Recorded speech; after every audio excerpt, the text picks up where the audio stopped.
Hey guys, welcome one and all to another Final Fantasy Record Keeper video.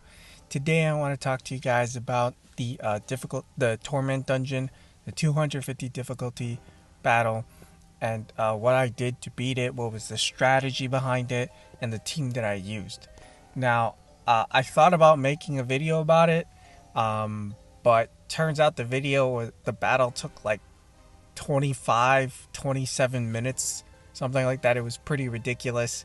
So I didn't, and most of it was just silence. So I want to just make this video talking about what I did and how I did it, and giving you the important pieces of information that you would probably need to beat the boss all in one sitting instead of having it like spread throughout a like 25-minute video, maybe even longer.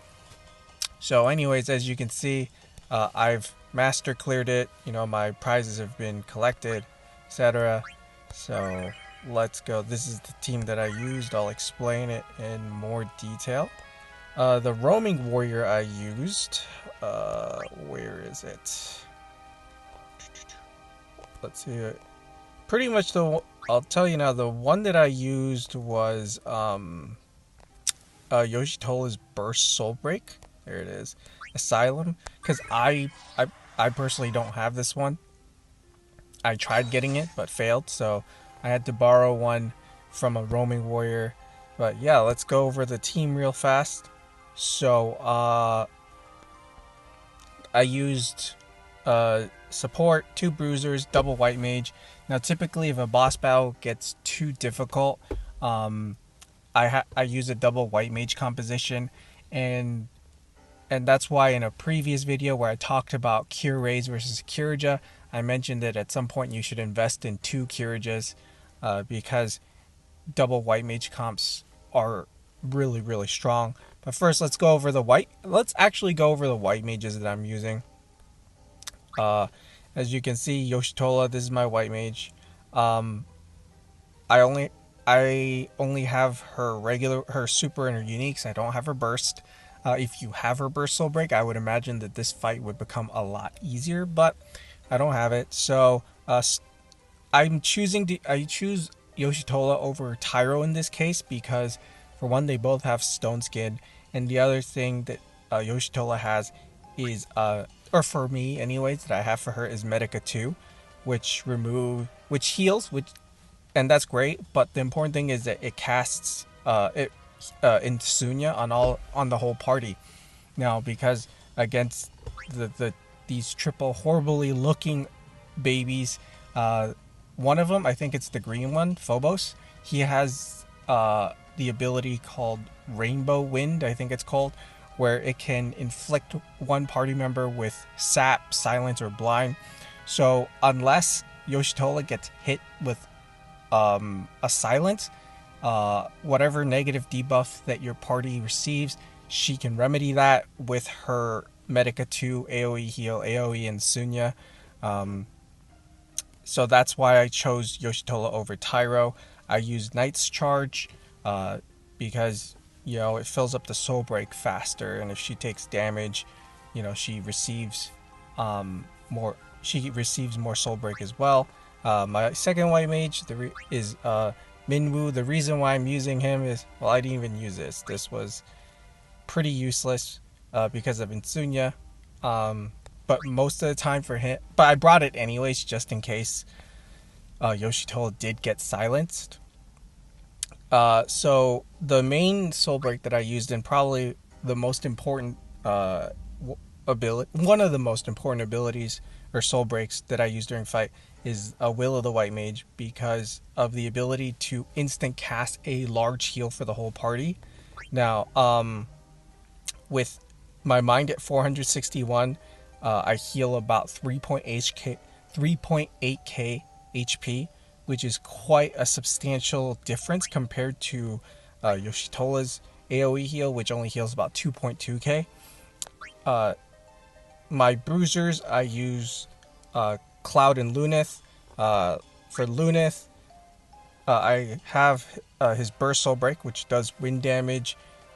Fantastic ability. Also, the burst abilities that you get from from it are wind, so I decided to put World Traveler, which gives me 30% more wind damage. Same thing with Cloud, Burst Soul Break. The only ability for the most part I used is Burst Soul Break. The only time I used his Overstrike Soul Break was towards the end when I needed to land burst damage to finish off the 3 babies. And then Truth Seeker, 30% more damage when a sword is equipped. And then Minfilia, the most important character in the fight by far, simply because of her Super Soul Break. I made a video about this the previous day. Blessing of the Light, how fantastic it is. Huge attack to the whole party. Gives everybody last stand. It's a very clutch ability. And plus, combined with Minwoo's instant AoE heal, the moment your last stand gets used up, you can instantly heal your character up for 3.8k HP, and then you can recast Blessing of the Light. For her, I used Battle Forge because I wanted her Soul Break to fill up faster. Her Burst Soul Break I didn't use as much. Like, if I could afford to spare the turn, then I would use her Burst Soul Break. And then also her second burst ability, as you can see, reduces magic a large amount. So this is fantastic too. But it is not needed. In my opinion, like, I used it because I had it. If I didn't have it, I would have just used Armor Breakdown instead. Now you might be wondering, well, why am I using Armor Breakdown and not Magic Breakdown or whatever? Well, the reason is, for me personally, I just wanted to do more damage. When it came down towards the end of the fight or throughout the fight, the Armor Breakdown really helps with the burst damage that you're trying to do to finish all 3 of them. So that's why I brought Armor Breakdown. So I want to talk to you guys about the fight and... Oh, sorry about that.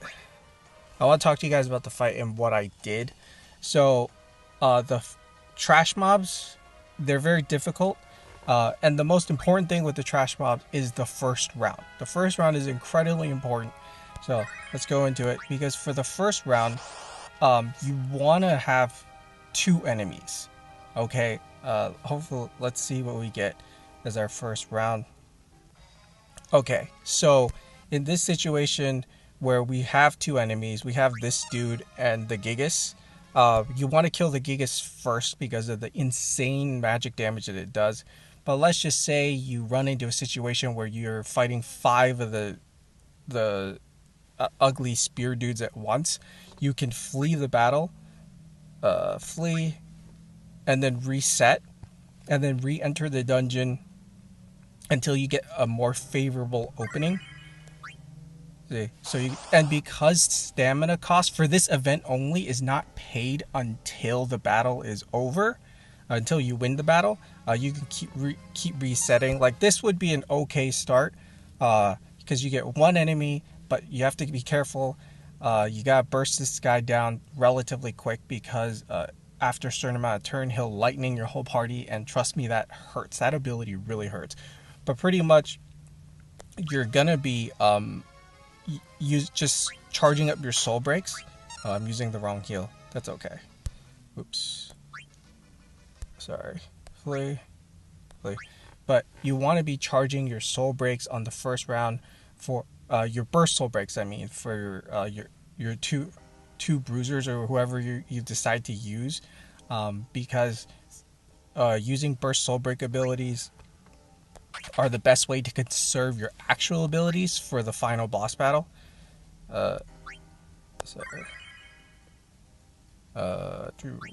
Okay. I put the wrong courage on here. Whoops. See? Okay. Let's swap those out. Okay. So that's that. So the first round's really important. Life siphon as much as you can. Get your burst soul break going, and then go. When Minfilia's super soul break comes out, or fills up, once again, use it right away. Get that last stand going and get that huge attack buff going. Now, in terms of heals, for me, I want to fill up Minwoo's Super Soul Break as much as I could. That's why I have Ace Striker on here, and that's why I have double heal ability. So whenever I need a heal, I just use it. You can use this concept too, where it's like, oh, whoever your white mage is, whoever has the better whole party heal, put Ace Striker or Battle Forge, the record material, onto the character and just heal with that character. And then Yoshitola, that's why the Knight's charge is good, because if she takes damage, she gets Soul Break like that as well. And try to minimize the amount of heal on her. Like, if you absolutely have to, use your Kiraja, but try to conserve as much as you can for the actual boss battle. And trust me, when you get to the final boss, when the final round, the 7th round, you'll be surprised, or you'll really value how much extra heal that you can do if you just healed with your primary white mage, and then your secondary white mage is kind of like heal only if you absolutely need to. And then once you get into the fight, for the burst soul breaks, I personally only use the AoE abilities, because you want to keep everybody as evenly damaged as possible.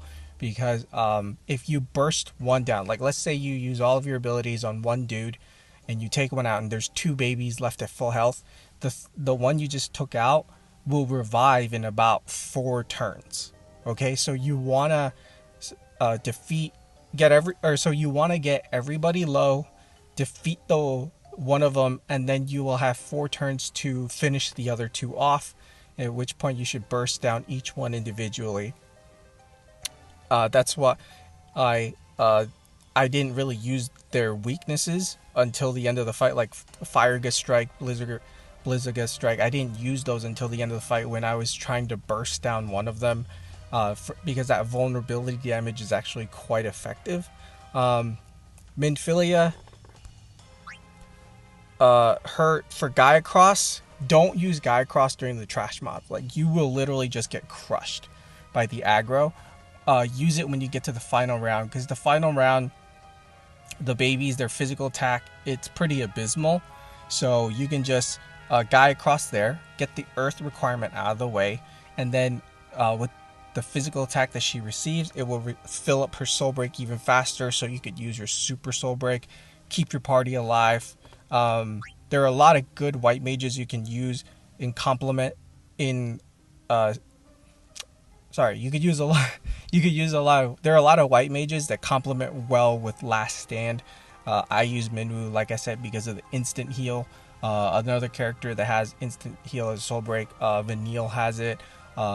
Asylum's fantastic. Yoshitola's Burst Soul Break has her first Burst Soul Break ability is an instant heal to a single target. So just keep that in mind.